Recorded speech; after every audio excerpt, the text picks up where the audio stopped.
Alunos do 8º ano, tudo bem com vocês? Nós vamos começar nosso tema 2, a unidade 3, 10 anos de revolução da queda da Bastilha ao 18 por maio, tá?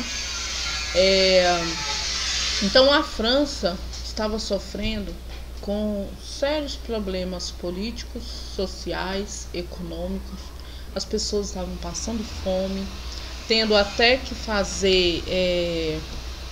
fazendo saques a comboios de alimentos, e também estava com uma escassez de alimento muito grande dentro da França. Então nós vamos ver como que isso se deu. Então vem aí a tomada da Bastilha e a monarquia constitucional. Bastilha na França, gente, era tipo hoje um presídio de máxima segurança. Então, tomar a Bastilha naquele momento era tomar o poder francês, tá? Então, a tomada do maior símbolo do absolutismo francês foi em julho de 1789, que deu início à Revolução, no início sem uma liderança definida. Então, uma série de revoltas chamadas Jornadas Populares Parisienses tomaram a Bastilha, prisão e arsenal militar. Então quem toma a Bastilha toma tudo. Estava acontecendo uma crise política e rumores de que o rei e a aristocracia fechariam a Assembleia. Saques a armazéns e ataques às alfândegas municipais causados pela escassez de alimentos. A aprovação pela Assembleia da Declaração dos Direitos do Homem e do Cidadão em 1789, lembrando aqui que esse homem era o homem no sentido masculino. As mulheres não tinham direito a nada não, tá?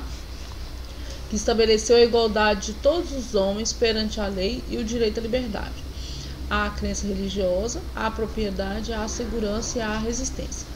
A aprovação da Constituição, que foi em 1791, estabeleceu a subordinação do monarca, divisão do Estado em 3 poderes independentes, o voto censitário masculino, a manutenção da escravidão nas colônias e o fim das restrições comerciais mercantilistas.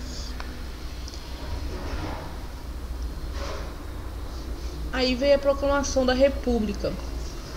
Proclamou-se uma república. Mas antes dessa proclamação da República, em 1792, a França entrou na guerra contra a Áustria e a Prússia, que temia a propagação da Revolução e tinha o apoio do rei Luís XVI. Aí o povo foi chamado a defender a Revolução, formou um exército que derrotou os invasores e os partidos do antigo regime. E também, nessas novas eleições, foram realizadas e formou-se a Convenção Nacional, uma nova Assembleia composta por diferentes grupos. Então, com isso tudo acontecendo, houve uma proclamação da República. E nessa proclamação da República formou-se 4 grupos: os jacobinos, os girondinos, a planície, os cordeliers ou sans-culottes.